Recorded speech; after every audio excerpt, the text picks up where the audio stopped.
You spent 40 years being told to save. Nobody ever sat you down and taught you the other half, which is how to spend it once you have it. And it turns out that missing lesson shows up in the data.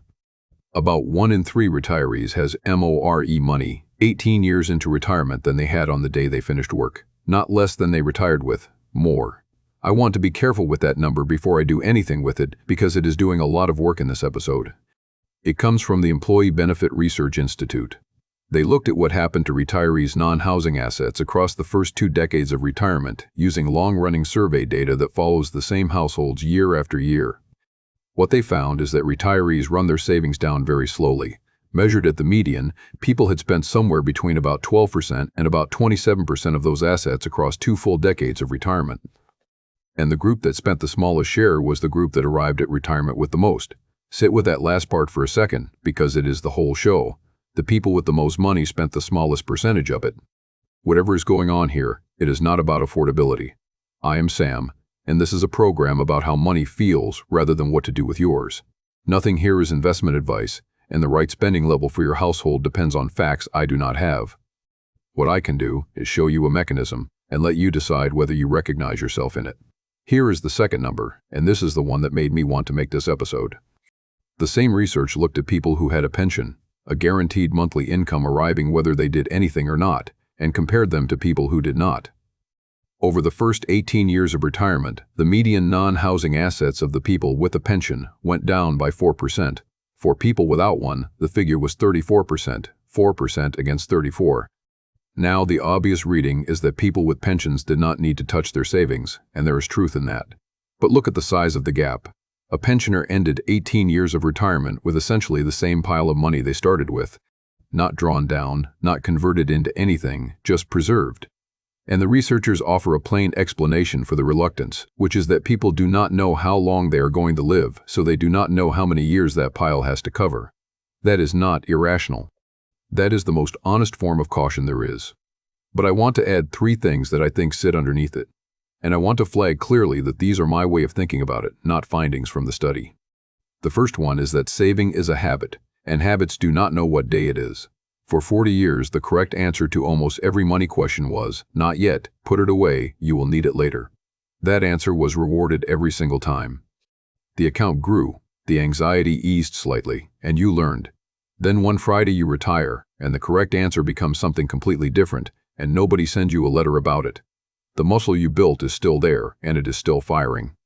I have watched people who spent their whole working life being praised for discipline, arrive in retirement, and be quietly ashamed of wanting to spend anything.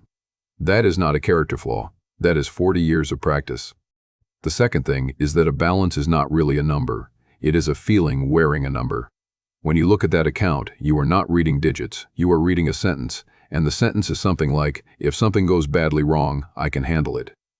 That is what the balance means. So when you take money out, the arithmetic says you converted savings into a new roof or a trip to see your daughter, but the feeling says the sentence got shorter. That is why taking $3,000 out of a savings account hurts in a way that spending $3,000 of salary never did when you were working. The salary was refilling. The account is not. Every withdrawal is felt as a permanent subtraction from the sentence. The third thing is that there is no more paycheck to hide behind.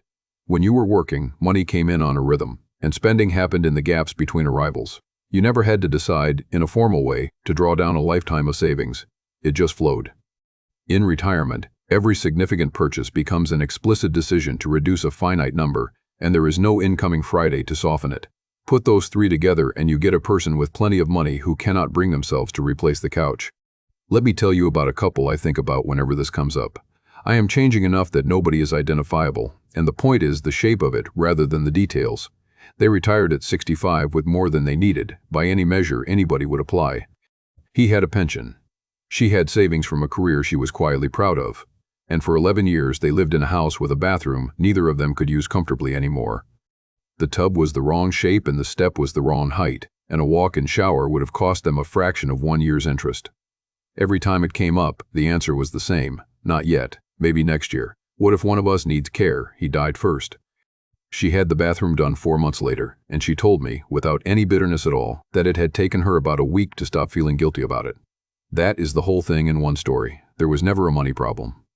There was a permission problem, and the permission never arrived because nobody was ever going to hand it to them. And I want to be careful not to turn that into a lecture, because there is a version of that story where the caution was right. If his care had gone differently, that money would have been the thing that carried them. Nobody knows in advance which version of the story they are living in. That is exactly why this is hard, and why anybody who tells you the answer is simple is selling something. There is one more pattern worth naming, because it catches people who think they are immune. Some people do not underspend at all. They spend perfectly well on the ordinary things, groceries, petrol, a meal out, and then freeze completely on anything above a certain size. The line is different for everybody. For one person it is $1,000, for another it is 10. Below the line, money behaves like income.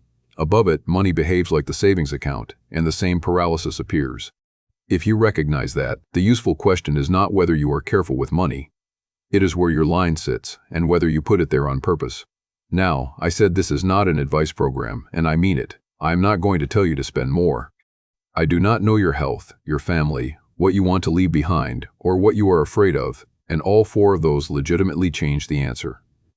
What I will do is offer 4 questions that I think are worth sitting with, because in my experience they get people unstuck without anybody handing out prescriptions. The first question is, what is this money for? Not in a vague way, but specifically. If a large part of it is intended for your children, that is a real and honorable purpose, and preserving it is not fear, it is a plan. Say it out loud, and it stops being an unexamined habit and becomes a choice.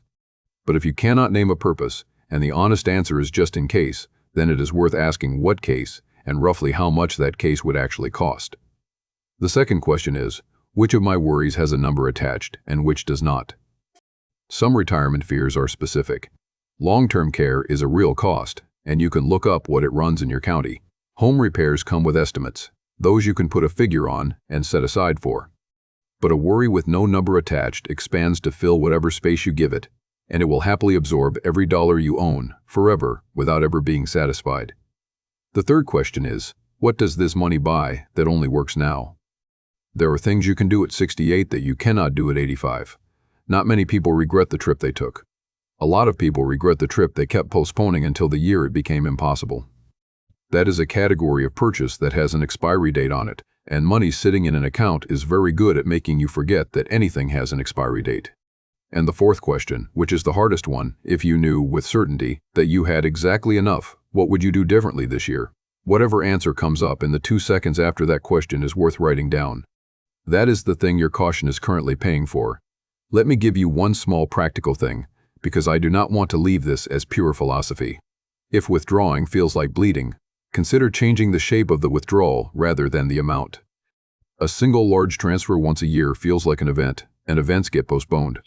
A small automatic monthly transfer from savings into your regular account looks like a paycheck, and a paycheck is a thing you have 40 years of practice spending without agonizing over it.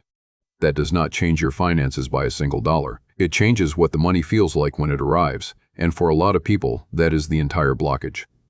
There is one more angle I want to put in front of you before I land this, because it is the one that changed how I think about the whole subject. We talk about this as a money question, and it is not really. It is a question about what you believe the last chapter is for. If you believe the point of the money is to be a wall between your family and disaster, then a full account, as the goal, and every year it stays full, is a year you succeeded. Nothing about that is wrong, and a lot of people who live through hard decades hold exactly that view for very good reasons. But if you believe the money was always meant to be converted, at some point, into time with people and a body that still works, then a full account 18 years in is not a success. It is a conversion that never happened. Most people have never decided which of those two they believe. They just default to the first one, because the first one is what saving felt like for 40 years, and because nobody ever asks the question out loud. And here is the strange part. Both kinds of people can live in the same house. I have seen couples where one of them is certain the money is a wall, and the other is certain it was meant to be spent, and neither has ever said it plainly. And every disagreement about a holiday or a car or a bathroom is actually that unspoken argument coming out sideways. If any of that sounds like your kitchen table, the conversation to have is not about the holiday, it is about which of those two the money is for.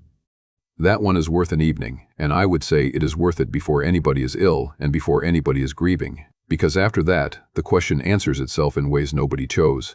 Here is where I land on all of it. There is nothing wrong with being careful. The people in that data are not fools, and the caution they are showing is a reasonable response to a genuinely unknown lifespan. But there is a difference between choosing to preserve your savings for a reason you can name and being unable to touch them because 40 years of habit will not let go. The first is a plan. The second is just the accumulation reflex still running after the game has ended. And it is worth knowing which one you are doing. If you have felt this, tell me in the comments which purchase you have been postponing and whether you can name the reason. I think a lot of people are going to recognize themselves in that question, and it helps to see how ordinary it is. I am Sam. Decide what enough means, then go cut the grass.